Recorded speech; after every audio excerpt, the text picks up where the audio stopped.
तो दोस्तों, भारत की ताकत हर दिन एक नई ऊंचाइयों को छू रही है। चाहे वो भारतीय सेना हो, वैज्ञानिक उपलब्धियां हो या फिर भारत के स्वदेशी हथियार, हर क्षेत्र में भारत ने अपनी ताकत का लोहा मनवाया। इसी ताकत का एक अभूतपूर्व उदाहरण है Pinaka multi barrel rocket launcher.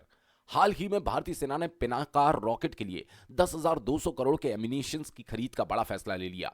यह फैसला भारत की रक्षा प्रणाली को और मजबूत बनाने की दिशा में एक ऐतिहासिक कदम है। बता दें, पिनाका एक multi barrel rocket launcher system है जिसे डीआरडीओ ने डेवलप किया। इसका नाम शिव धनुष पर रखा गया है। आपको बता दें, 1986 में इसे डिजाइन किया गया था और 1994 में इसका प्रोडक्शन शुरू हुआ था।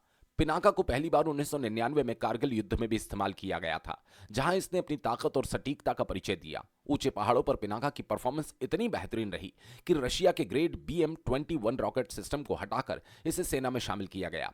चलिए अब जान लेते हैं कि कैसे काम करता है भारत का पिनाका। दरअसल पिनाका रॉकेट लॉन्चर एक बार में 12 रॉकेट दाग सकता है, वो भी मात्र 44 सेकंड के अंदर।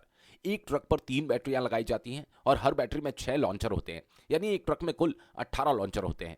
जब ये सभी लॉन्चर सक्रिय होते हैं तो दुश्मन का पूरा इलाका मात्र 54 सेकंड में धुआं धुआं हो जाता है। इस सिस्टम की सबसे बड़ी खासियत इसकी तेजी और सटीकता, क्योंकि एक पिनाका रॉकेट सिस्टम केवल 3 मिनट में 60 टन से अधिक विस्फोटक दाग सकता है। यह दुश्मन के ठिकानों को तबाह करने के लिए पर्याप्त है। अब सवाल यह है कि भारत क्यों खरीद रहा है 10,200 करोड़ का पिनाका सिस्टम। दरअसल भारतीय सेना को अपने 10 रेजिमेंट के लिए 10,200 करोड़ के रॉकेट और एमिनेशंस की जरूरत है। फिलहाल सेना के पास 4 रेजिमेंट है, जबकि 6 और रेजिमेंट की तैयारी चल रही है। ये सभी रेजिमेंट उत्तरी और पश्चिमी सीमाओं पर दुश्मन के खतरों को रोकने के लिए तैयार किए जा रहे हैं। पिनाका की रेंज पहले 38 किलोमीटर थी, लेकिन अब बढ़ाकर इसे 75 किलोमीटर कर दिया गया। भविष्य में इसे 300 किलोमीटर तक ले जाने की योजना है।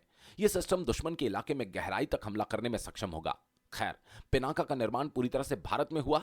यह डीआरडीओ और भारतीय कंपनियों के सहयोग का परिणाम है। यह न केवल भारत की सैन्य ताकत को बढ़ाएगा, बल्कि देश को आत्मनिर्भर बनाने की दिशा में एक बड़ा कदम माना जा रहा है।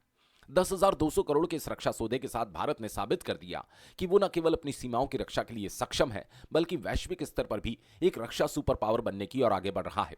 दोस्तों, इस पूरी अपडेट पर आप लोगों की क्या राय है, कमेंट करके जरूर बताएं। धन्यवाद। जय हिंद, जय भारत।